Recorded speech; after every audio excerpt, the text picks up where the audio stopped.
The first sign that something was wrong was the silence. Deep Reach 6 had never been quiet. Even in the dead of the artificial night cycle, the colony hummed with the sound of drills biting into rock 3 kilometers down, with the whine of ore haulers dragging their loads through the tunnels, with the low chatter of 2,000 miners who had built a life out of dust and stone at the edge of nowhere. It was a small place, carved into the belly of an asteroid nobody had bothered to name properly, just a string of numbers and letters that the colonists had shortened to something they could say without spitting. Torin Vashti loved that noise. He'd grown up in cities that never slept, and there was something honest about a colony that worked instead of pretending to be busy. He stood in the observation dome above the main shaft, watching a line of Kesh scout ships drift along the edge of the mining zone, and for the first time in months the noise around him didn't feel like enough to cover the unease in his gut. "They're not supposed to be that close," he said. Administrator Reyes didn't look up from her tablet. "They're not supposed to be a lot of things, Torin, doesn't mean they're not. We have a treaty. We have an agreement that says they don't shoot at us and we don't shoot at them. That's not the same as a treaty." She finally glanced at the viewport, at the 3 sleek shapes hanging in the black like patient predators. "They've been doing this for 2 weeks, standard patrol pattern. Command on Earth isn't worried, so I'm not going to be worried either."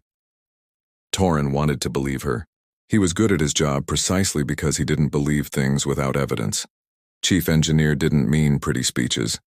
It meant knowing exactly how much stress a support beam could take before it failed, and knowing it before the beam did.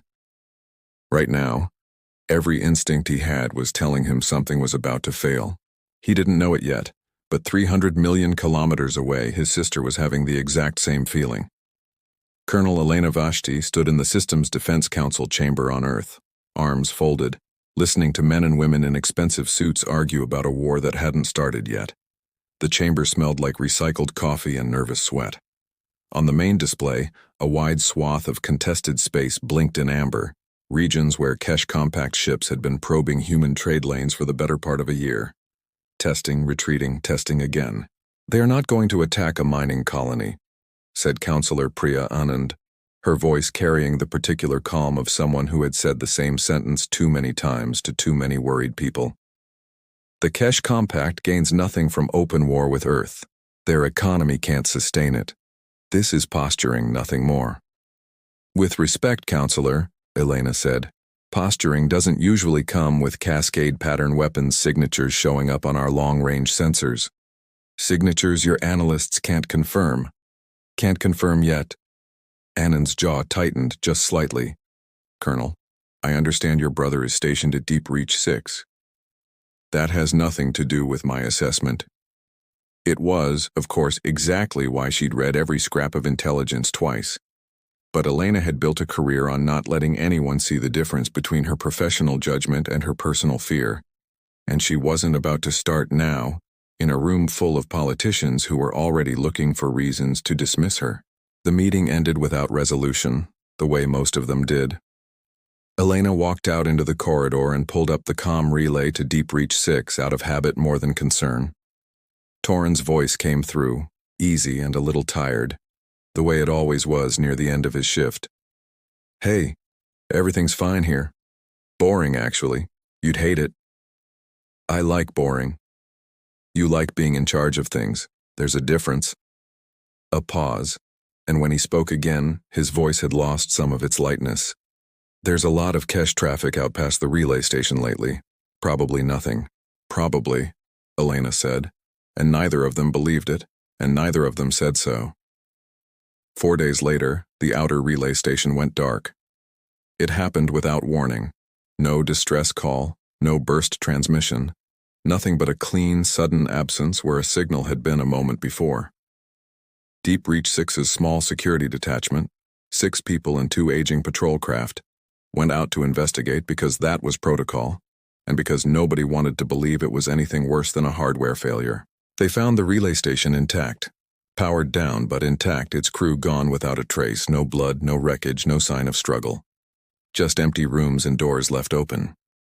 The patrol craft sent back exactly 1 transmission before they too went silent. It was 11 seconds long, mostly static, and the only clear words anyone could later make out were not readings. This isn't. And then nothing. Torin heard about it from Reyes 20 minutes later, standing in the same observation dome, watching the same 3 Kesh scout ships that had somehow, without anyone noticing the moment it happened, become 5. "We need to send a warning up the chain," he said. "Now. Not through the usual channel. Direct, priority override, whatever we've got." "On what grounds? A dead relay and a garbled transmission?" "On the grounds that I don't like coincidences, and neither should you." He was already moving toward the comm station, fingers finding the interface before his mind had fully caught up with what he was doing. "I want Earth to know before whatever's happening finishes happening." He didn't get the chance to finish the message. 90 kilometers above Deep Reach 6, Grand Marshal Isorian Doc watched the human colony through the tactical display of his flagship and felt something that wasn't quite triumph and wasn't quite dread. He was an old soldier in a body that had been rebuilt twice by Kesh medical science, and he had learned, across a long career of victories that never seemed to matter as much as they should have, that the difference between a hero and a war criminal was almost entirely a matter of who survived to write the reports. "Confirm the pretext is filed," he said to his adjutant. "Smuggled human weapons technology in violation of the border accords. I want it in the official record before the first shot is fired, not after." "Sir, the colony's own logs show no such technology. If the compact requests an audit, the compact will not request an audit of a mining outpost that no longer exists." Doc did not raise his voice. He had found over the years that quiet instructions were obeyed more thoroughly than shouted ones, perhaps because they left less room for the listener to imagine an alternative. "My career will not end because a committee of accountants decided I was too aggressive protecting the border. Fire. The weapon that struck Deep Reach 6 was not like anything in the Kesh Compact's registered arsenal. It did not detonate so much as it unmade. A pulse that swept across the colony's outer structures and left them not shattered, but liquefied, slumping like wax under a flame that no one could see. The observation dome where Torin had stood minutes before buckled and dissolved in the same motion, and for a horrible stretch of seconds, the sky itself seemed to bend. Aboard Earth's monitoring station, an analyst watching the automated feed from Deep Reach 6's last active relay sat up so fast she knocked over her coffee. She didn't notice. She was already keying the emergency channel, already reaching for a line that would ring straight through to Colonel Vashti's quarters regardless of the hour. Elena picked up on the second ring, already half out of bed, some animal part of her having known before her conscious mind caught up that this call was the one she'd been dreading. "Colonel."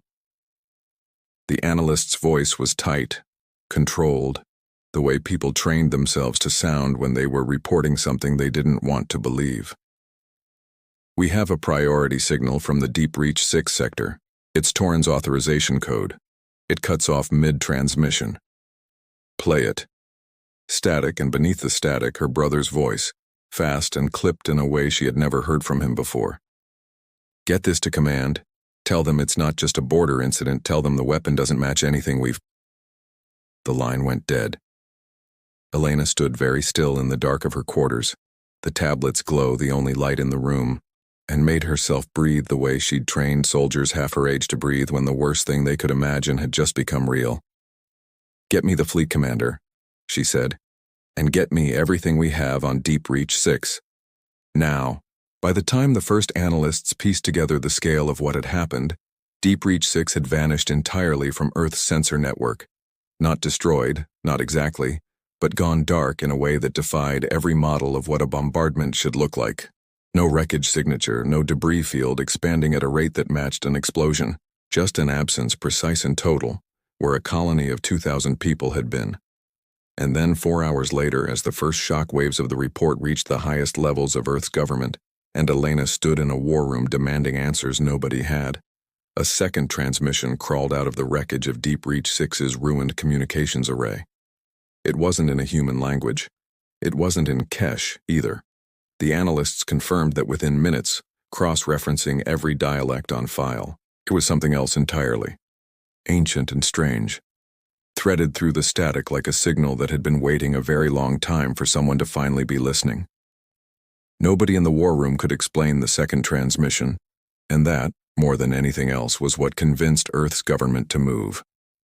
Elena stood at the head of the briefing table 40 hours after the strike, watching the last of the council members file in, and thought that grief had a strange way of making bureaucracy move faster.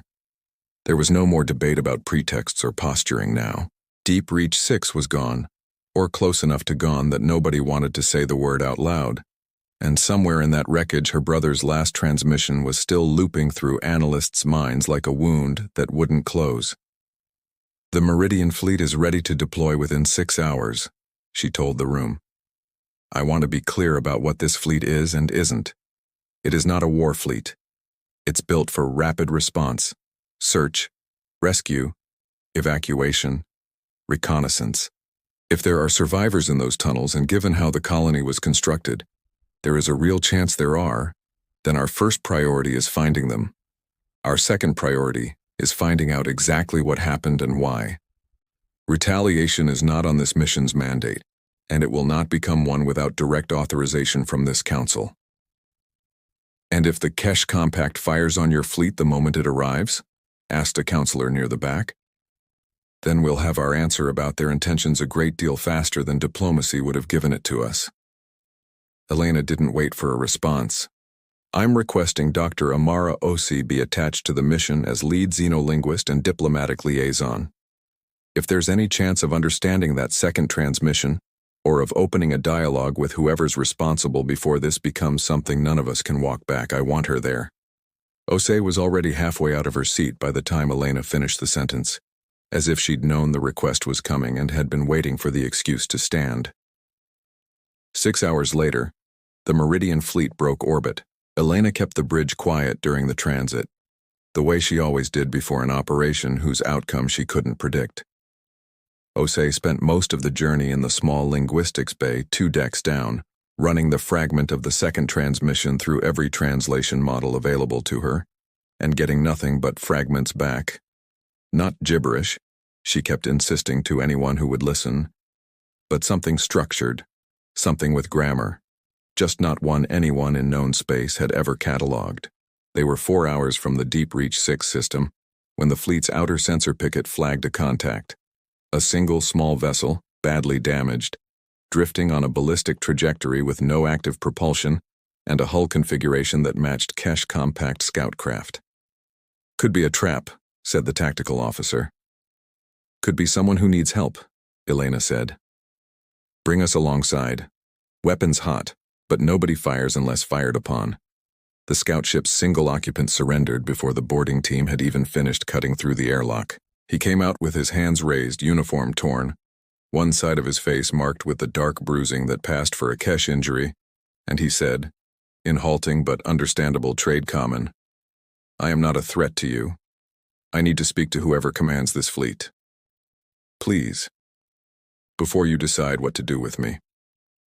His name was Kalen Thur, and he was, by his own account, an engineer, not a soldier, though he'd been conscripted into the fleet that struck Deep Reach 6 because the Compact's manpower shortages had stopped distinguishing between the two some years back. He sat across from Elena and Osei in a small interrogation bay, hands folded, and did not once try to make himself sound better than what he was. "I helped calibrate targeting systems for Grand Marshal Doc's flagship," he said. "I did not know what the weapon would do. None of us did. We were told it was a new deterrent system, not yet field-tested. We were told the colony would receive a warning strike that it would be enough to make them evacuate." His hands tightened against each other. "It was not a warning strike. I watched the dome collapse. I watched the readings come back, and there was nothing left to warn. That is when I decided I could not fly another mission for that man." "Why should we believe you?" Elena asked.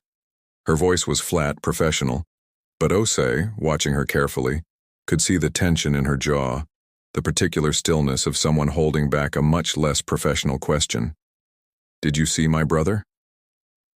"You should not have to believe me," Kalen said. "You should verify me. I will give you everything I know about the weapon about the fleet's disposition, about Grand Marshal Duck's chain of command.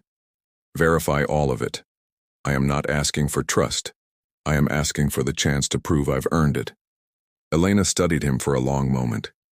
Then she nodded once and left the details to her intelligence officers. But she didn't have him confined to the brig. She had him confined to quarters, under guard, which was a distinction Kalen noticed and did not comment on, though something in his shoulders eased slightly when he realized it.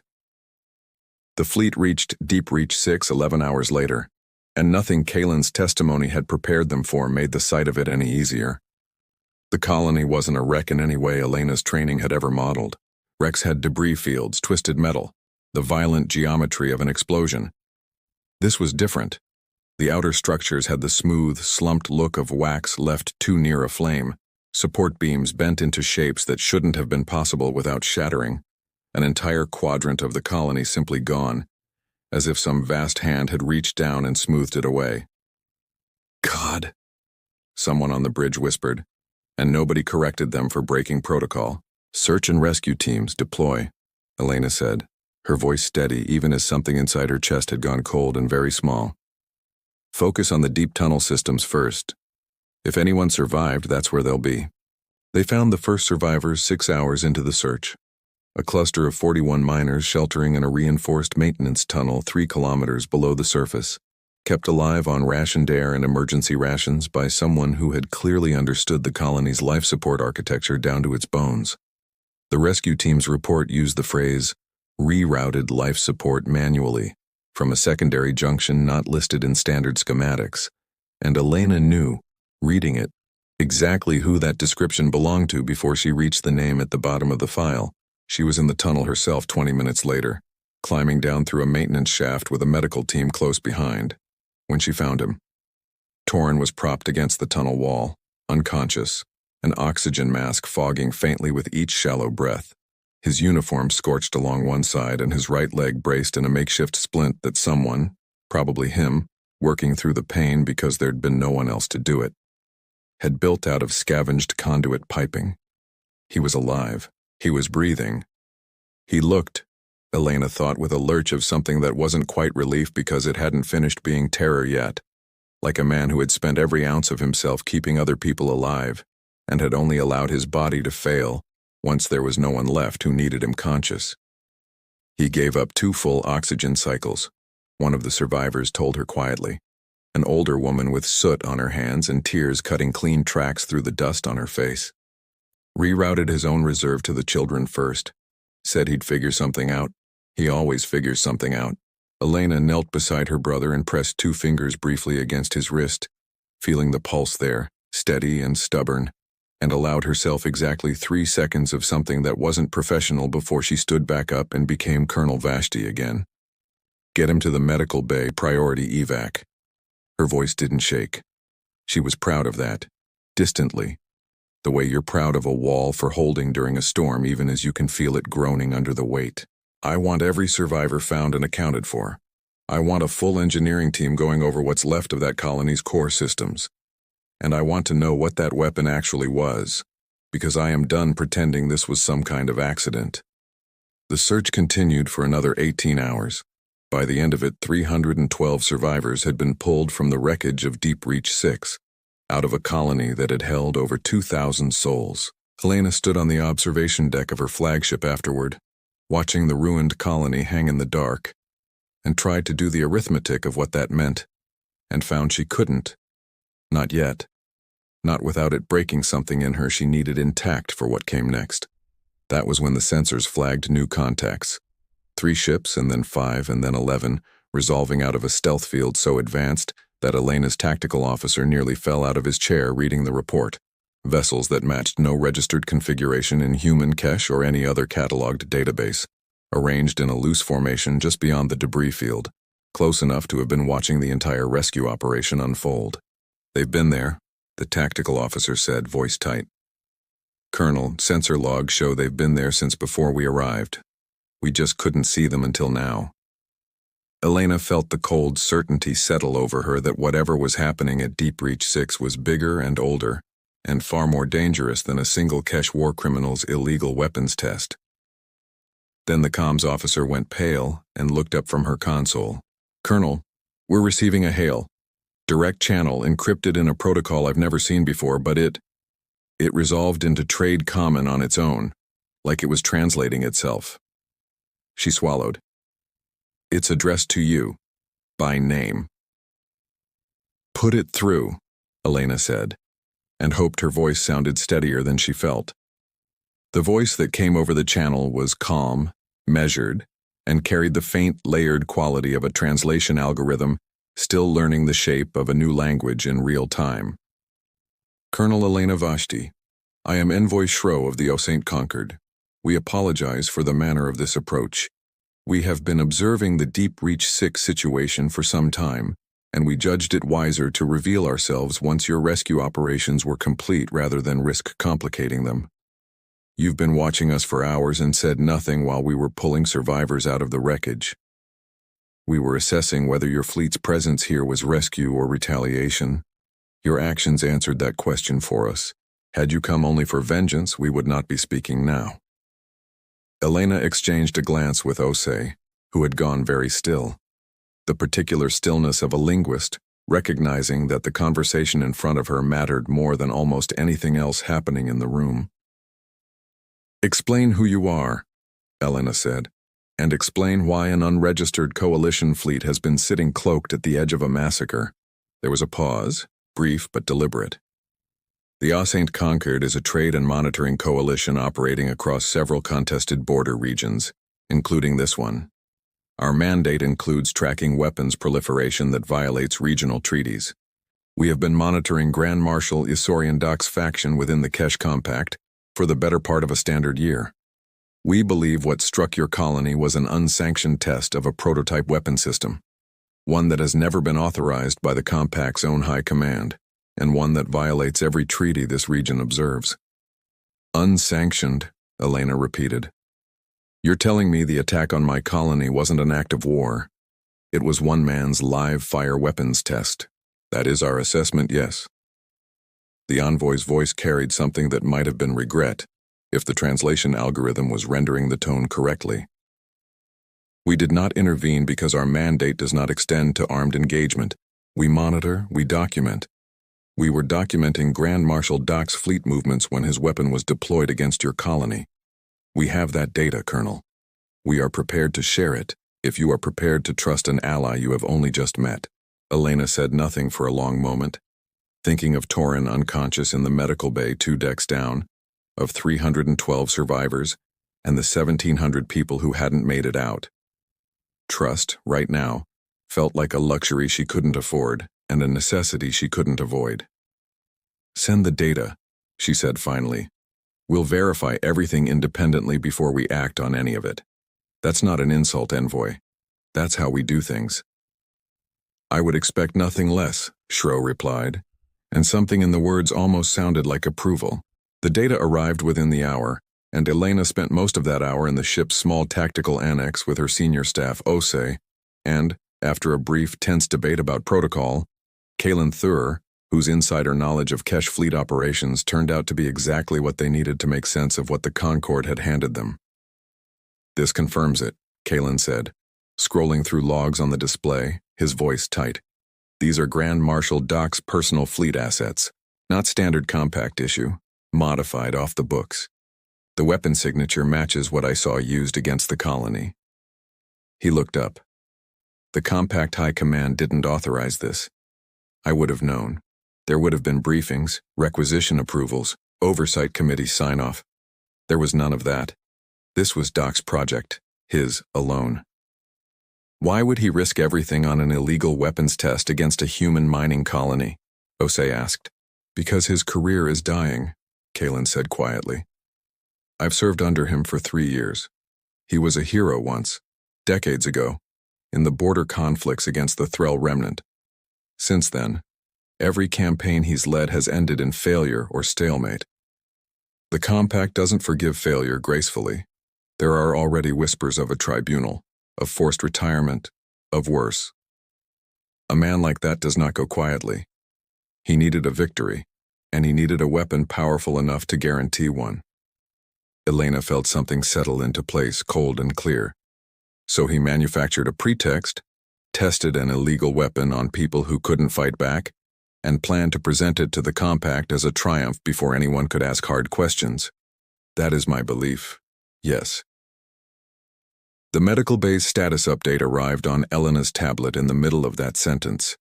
Torin, stable, conscious, requesting to speak with the engineering team the moment he was cleared. And Elena allowed herself one long breath before she stood. "I want to see him," she said. "And then I want everything he can tell us about what that weapon did to the colony's structure. If Doc built something this dangerous, I want to know exactly what we're dealing with before he decides to use it again." Torin looked smaller in the medical bay bed than Elena had ever seen him look. His leg immobilized, an IV line taped to the back of one scraped hand, but his eyes were sharp and alert, and the moment he saw her, he tried unsuccessfully to sit up. "Don't," Elena said, crossing the room in 3 strides and pressing a hand to his shoulder, gentler than her voice usually managed. "Stay down. You've earned the right to stay down for a while." 312, he said. It wasn't a question. "That's what I heard the corpsmen say, out of over 2,000. You kept 41 of them alive in that tunnel with nothing but a secondary junction in stubbornness." Elena's voice caught, just slightly, before she brought it back under control. "That's not nothing, Torin. That's not close to nothing." He didn't answer that. Instead, he reached for the data slate on the table beside his bed, wincing as the movement pulled at something in his ribs and held it out to her. "Before the strike, I was running structural diagnostics because of something we found. Deep in the lower excavation shaft, past the registered mining boundary. I flagged it to Reyes, but nothing came of it before." He stopped. "I think whatever we found down there is connected to why the colony was targeted specifically, and not some other outpost." Elena took the slate. The readings on it meant little to her without an engineer's eye. But Torin's notes were meticulous, even half delirious with pain and exhaustion. References to anomalous material density, a structure that didn't match any natural geological formation, energy readings that fluctuated in patterns too regular to be coincidence. "I want you looking at this the moment you're strong enough," she said. "Not before, understood?" "Understood," Torin said, in the tone of a man who clearly meant to start the moment she left the room. He was still working through the data, propped up against his pillows with the slate balanced on his knees, when the ship's alarms began to blare. "Colonel Vashti to the bridge," came the tactical officer's voice, tight with urgency. "Multiple contacts, cache configuration, translating out of stealth on an intercept vector. IFF confirms Grand Marshal Doc's flagship among them." Elena was already moving. "He found out we have the data. He found out someone survived to tell his story," Osei said, falling into step behind her. "Which means he's not just trying to silence witnesses to a war crime anymore, Elena. He's trying to make sure nobody's alive to say it happened at all." The battle that followed was fast, brutal, and close. Doc's ambush fleet outnumbering the Meridian fleet nearly 2-1, cutting off the evacuation corridor and forcing Elena into a defense that had to protect both her ships and the fragile transports still ferrying survivors clear of the wreckage. Kalen, given emergency clearance to the tactical station despite the visible discomfort of half the bridge crew, called out enemy formations from memory faster than the sensors could confirm them, predicting maneuvers before they happened, buying Elena the second she needed to reposition her defenses. "He'll try to flank through the debris field," Kalen said, watching the tactical plot with an intensity that bordered on desperate. "It's what I would do. Use the wreckage for cover, come up under your shields." "Copy that, redirect the escort wing to cut him off before he gets the angle."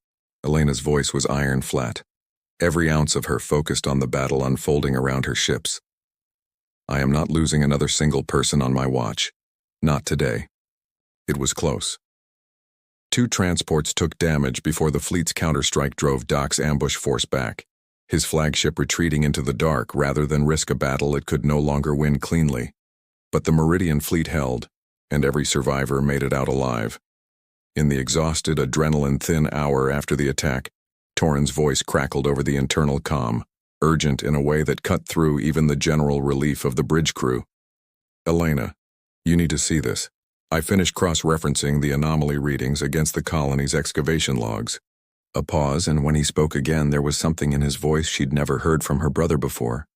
Not fear exactly, but the particular unsteadiness of a man who has just understood something too large to fit comfortably in his mind. The structure down there isn't natural. It's not Kesh either. The material signature predates every cataloged alloy in the region by what the dating models are calling thousands of years, minimum. Elena, I don't think Doc attacked the colony to cover up an illegal weapons test. Then why? I think he attacked it because of what's buried underneath it. And I think he wants it badly enough to have killed 1,700 people to make sure nobody got there before him. Elena stood in the tactical annex an hour later, staring at a three-dimensional rendering of the structure Torrens' team had pulled from the colony's deep excavation logs, and felt the particular vertigo of a person realizing the ground she'd been standing on was never solid to begin with. The structure was enormous, a chamber, or something like one, buried nearly 4 kilometers beneath Deep Reach 6's deepest registered mining shaft. Its walls composed of a material the analysis models couldn't classify beyond non-standard, non-Kesh, non-human, age indeterminate but extreme. Torren had joined the briefing via a wheelchair he'd argued his way out of medical bay to use, his splinted leg propped awkwardly to one side. But his eyes were bright with the particular focus he got when a problem finally made sense to him. The miners hit the outer wall of this chamber 6 weeks before the attack, he said, cycling through the excavation logs on the main display. Standard survey drone flagged an anomalous density reading. We logged it, reported it up the chain per protocol, and kept mining around it because command hadn't cleared us to breach it yet. Bureaucracy, basically. Nobody thought it was urgent. His jaw tightened. I think that report is the reason Deep Reach 6 doesn't exist anymore. You're saying Doc had access to a routine mining survey report, Elena said slowly. I'm saying somebody did, and it got to him. The compact has been probing our border traffic for months. It wouldn't take much for an intercepted transmission to end up in the wrong hands. Once he knew what was down there, a routine border skirmish stopped being enough. He needed the colony gone, or at least emptied, so he could go in and take whatever this is without a few thousand human witnesses complicating the story. Osei had been quiet through most of the briefing, her attention fixed less on the structural data and more on a secondary display where a partial translation of the second transmission, the strange one that had crawled out of the colony's wreckage in the hours after the attack, sat rendered in fragments. Elena, she said, I think this is the same source. The transmission and the chamber. The language pattern in the signal matches material resonance frequencies coming off the chamber walls almost exactly. Whatever's down there isn't just old. I think it's active. The room went quiet. Active how? Elena asked. I don't know yet, but something down there is still transmitting, or at least capable of it, after Torren's dating estimate puts this at thousands of years old, at minimum. That's not a ruin, that's a system that's still running. Elena looked between her brother and Osei, feeling the shape of the decision in front of her long before she'd fully worked out its edges. Whatever was buried under Deep Reach 6 wasn't just the reason for the massacre. It was a discovery that could upend the balance of power for every species that knew about it, and right now, that list included exactly the wrong people.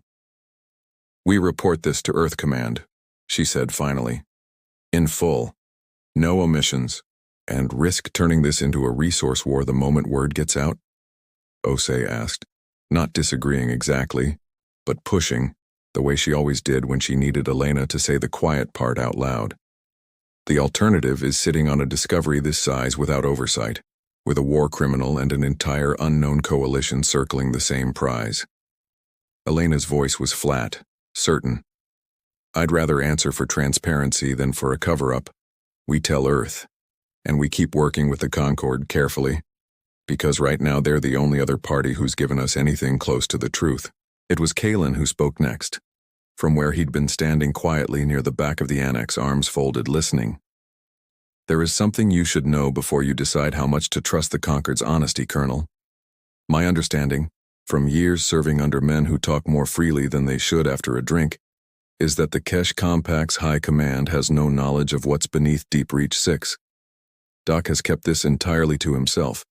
His own private discovery, his own private war. If the Compact learns what he's been hiding, it will not just end his career. It may fracture the government that gave him his fleet in the first place. That doesn't make him less dangerous, Elena said. It makes him more desperate. Yes, Kalen agreed quietly. It does. The complication Elena hadn't anticipated arrived less than a day later, in the form of a private, encrypted request from the Concord researcher assigned to liaise with the fleet's science team. A soft-spoken specialist named Ven Koral, who had spent the better part of 2 days poring over Torin's excavation data, with what Elena had assumed was simple scientific enthusiasm. Osi was the one who caught it. She came to Elena's quarters at an hour that made it clear whatever she'd found couldn't wait for a scheduled briefing. A data slate clutched in one hand, and an expression that mixed vindication with real worry. Koral's been transmitting a compressed data packet to a source outside our network, she said without preamble. Encrypted, routed through the Concord's own relay, not ours. I only caught it because I was cross-checking bandwidth logs for something else entirely. Elena, they've been sending copies of Torin's excavation data back to someone, and it's not going to the envoy we've been talking to. It's going somewhere else in the Concord chain of command entirely. Elena felt something cold settle in her chest. The particular betrayal of realizing a fragile trust had already been quietly broken. You're telling me the Concord isn't as neutral as they claimed? I'm telling you, somebody inside the Concord wants this chamber for themselves, and they've been using our own scientific cooperation to build the case for taking it. Osei's voice was tight.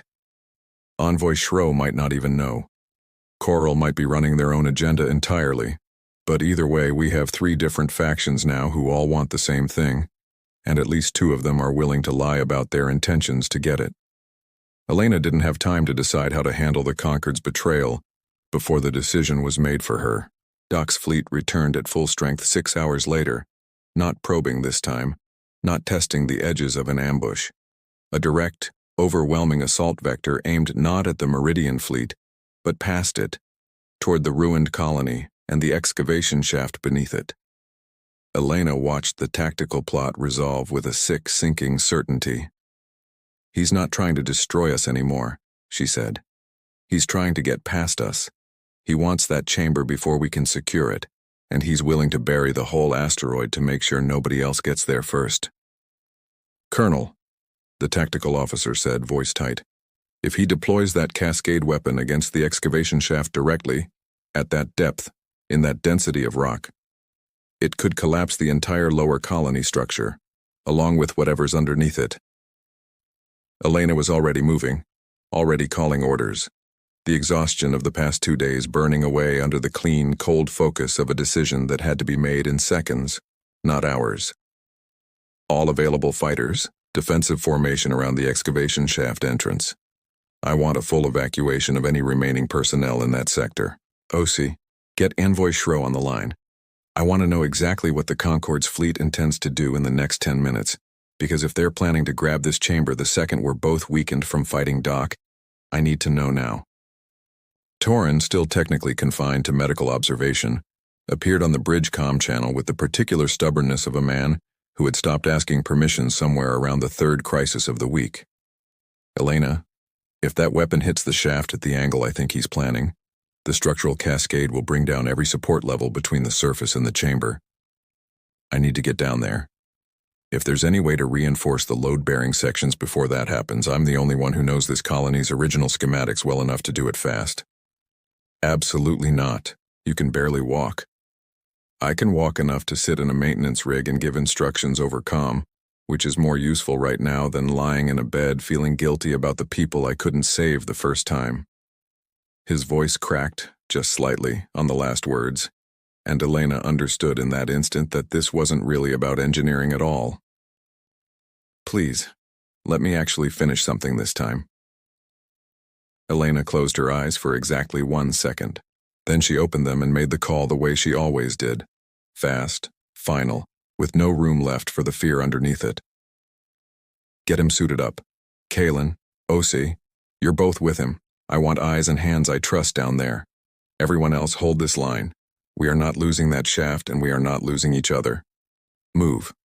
The defense held for nearly 11 minutes, long enough for Torin's small team to reach the excavation shaft's upper support ring and begin the desperate work of reinforcing what they could, long enough for Elena's fighters to blunt the first two waves of Doc's assault craft before the Grand Marshal's flagship broke through the outer defense line entirely, diving toward the shaft with its weapon array already spooling into the same terrible configuration that had erased half of Deep Reach 6 days before.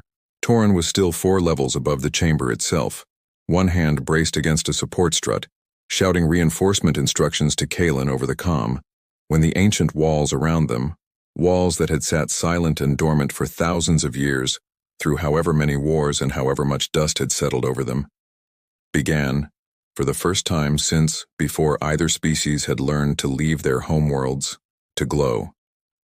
The light didn't explode outward the way Torin's body braced for. It simply rose, slow and deliberate, filling the ancient chamber with a soft amber glow that pulsed in a rhythm too even to be anything but intentional. And every alarm on his suit's display went quiet at once, as if the very air had decided to stop screaming warnings and start listening instead. "Kalen." Torin's voice was barely above a whisper over the comm. "Tell me you're seeing this too." "I am seeing it," Kalen said, and for the first time since Torin had met him, the man sounded genuinely, completely afraid. The walls of the chamber weren't just glowing now, they were resolving. The strange non-alloy material shifting into patterns that looked almost architectural, almost like circuitry drawn by a hand that had never needed to compress its designs into straight lines. At the chamber's center, a column of the same amber light coalesced into something that was not quite a shape and not quite an absence of one. And when it spoke, the sound didn't travel through the air so much as it arrived directly inside the minds of everyone close enough to hear it. "You are not the first to find this place. You are the first in a very long time to be worth finding it." Elena's voice cut across the comm from the bridge, tight with an urgency that had nothing to do with tactics anymore. "Torin, report. What's happening down there?" "It's talking to us," Torin said, his voice shaking despite everything he was doing to keep it steady. "Elena, I don't think this is a weapon. I don't think it ever was. This place was built to watch, to wait, to know a civilization by what it does when it believes no one is watching." The voice, if it was a voice, carried no anger, no threat, only a vast and patient wait, like something that had run out of urgency millennia ago and replaced it entirely with certainty. "The ones who built this place are gone. They destroyed themselves long before your species learned to speak. They left this archive behind so that whoever found it next might be judged before they repeated the same error." "Judged," Torin repeated. "Judged how?" The amber light shifted, and for a fraction of a second Torin felt something pass through him that was less like being scanned and more like being remembered. Every choice he'd made in the tunnels of Deep Reach 6 laid briefly bare.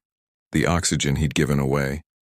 The 41 lives he'd bought with 2 cycles of his own reserve. The moment he'd chosen, without hesitation, to stay behind, rather than save himself first. You gave your own survival to preserve others who could not repay you for it. The ones who built this archive destroyed themselves because they forgot how to do that.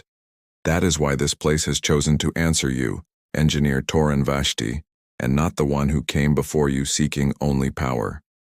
On the bridge, Elena felt the floor of her understanding shift beneath her. "It's been watching him since the rescue," she said quietly, almost to herself. "It's not judging the species. It's judging what we do when it costs us something." She didn't have long to sit with the thought.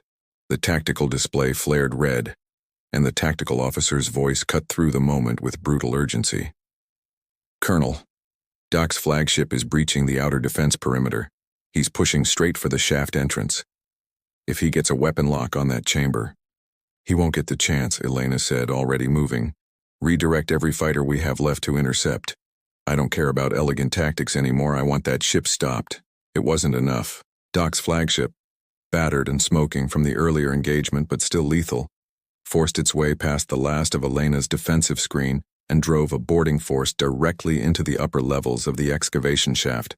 close enough that Torin could hear the concussive impact of breaching charges through the rock above him. Grand Marshal Doc himself led the assault, because a man who had staked everything on this discovery was not the sort to trust it to subordinates, and when he emerged into the amber-lit chamber flanked by armed Kesh soldiers, his weapon already raised, Torin understood with sudden clarity that the old soldier's calm was the calm of a man who had stopped weighing costs entirely. "Step away from it," Doc said, in trade common, rough with disuse but perfectly clear. "This does not belong to your species. It does not belong to mine either, not truly, but I have paid for the right to claim it, and I will not be denied by an engineer and a coward." "You slaughtered 1,700 people to get here," Torin said. He didn't move. His legs screamed at him to sit down, to stop, and he ignored it entirely, planting himself instead between Doc and the pulsing column of light. "You don't get to call anyone else a coward." Doc's weapon swung toward him. "Then you will simply be the 1,701st. This is not yours to take by force." The archive's voice thundered through every mind in the chamber at once, and this time there was something sharper in it, something that carried the faint, cold edge of a judgment already rendered. "You came here seeking to silence what you feared. That is the same hunger that ended the ones who built me." Doc didn't lower the weapon. If anything, his grip tightened, the desperation of a dying career sharpening into something closer to madness.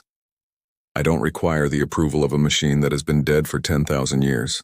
I require its technology, and I will take it, whatever the cost." He fired.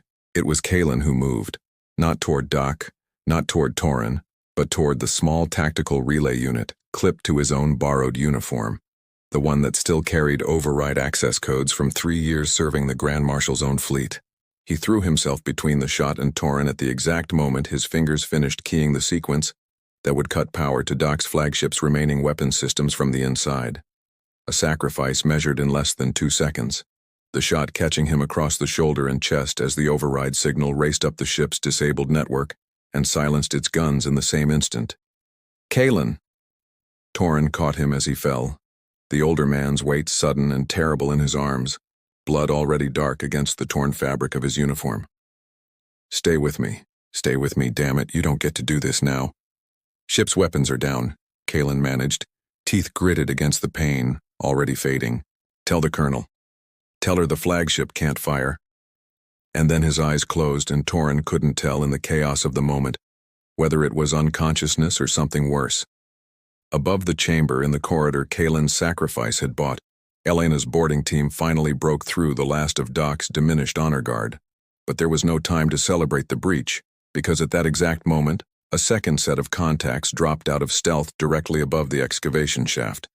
Concord vessels, moving with a speed and coordination that made it instantly clear this was not a rescue. "Colonel," came Osei's voice, breathless, from somewhere near the chamber entrance. "Corral's betrayal wasn't just data theft. The Concord's sending a strike team. They're not here to help anyone. They're here to take the archive before either of us can." Elena stood in the smoke and wreckage of the corridor, watching 3 factions converge on the same impossible discovery, and felt the full weight of what she was about to have to choose between settle onto her shoulders like a physical thing. Below her, in the chamber itself, the amber light began to contract, drawing inward toward its own center with a slow, deliberate gravity that made the ancient walls tremble, and the archive's voice rose once more, filling every mind present with a certainty that left no room for negotiation. 3 species stand within this place, each seeking something different from it. The ones who built me could not answer that question without destroying themselves. I will not make their mistake again. If this place cannot be trusted to hands that will use it well, then it will be trusted to no one at all. The chamber shuddered, dust and ancient dust falling from a ceiling that had not moved in 10,000 years, and every readout on Torin's suit screamed the same warning at once. Structural collapse, imminent, total. One question remains before that judgment is final. The voice turned impossibly toward Elena, toward the corridor above, toward the woman standing over the man who had ordered her brother's colony erased, Colonel Elena Vashti. The one who began all of this stands before you, defeated, his weapons silenced, his forces broken.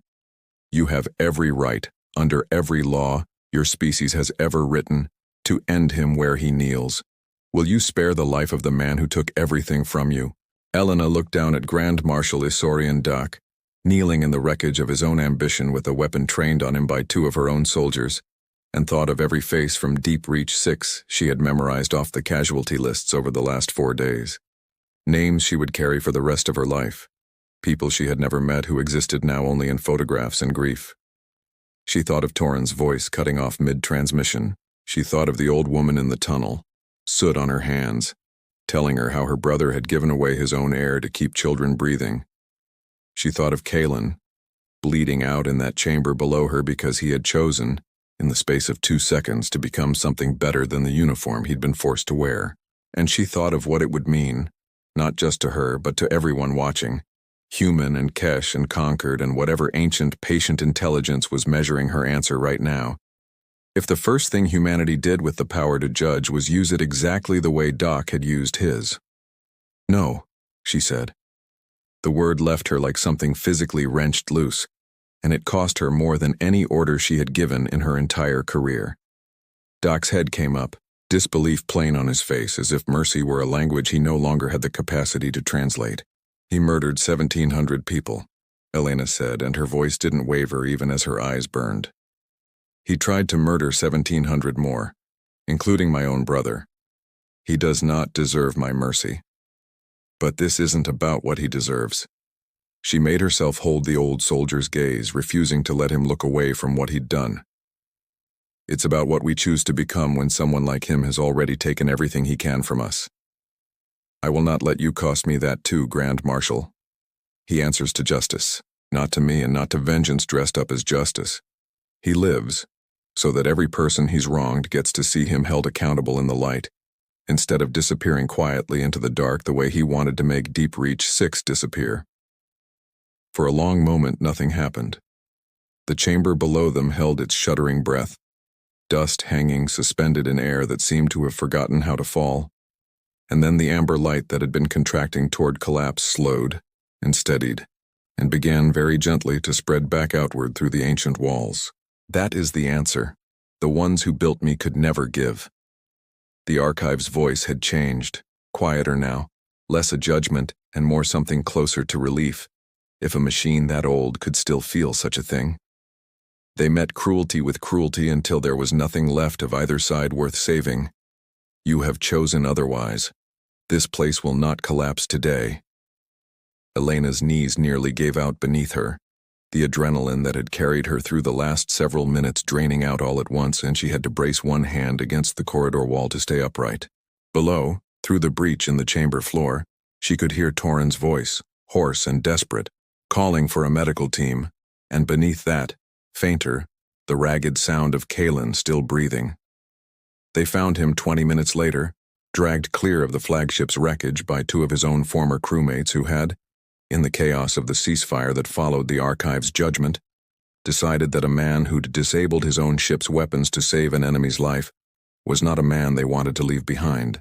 Kalen was unconscious, his breathing shallow but alive, and the medic who reached him first said the words that mattered most in that moment. "He's stable. Get him to the ship. He's got a chance." Torin refused to leave the chamber until Kalen was clear, sitting propped against the ancient wall with his splinted legs stretched out in front of him, one hand resting against the cooling amber light, as if he could somehow will strength into a man he'd known for less than a week, and had somehow come to trust with his life. When the medics finally lifted Kalen onto a stretcher, Torin caught his hand for a brief moment and said, low enough that only Kalen, barely conscious, eyes fluttering, could hear it. "You didn't have to do that." Kalen's mouth twitched, the ghost of something that might have become a smile if he'd had the strength for it. "I know," he murmured. That was rather the point.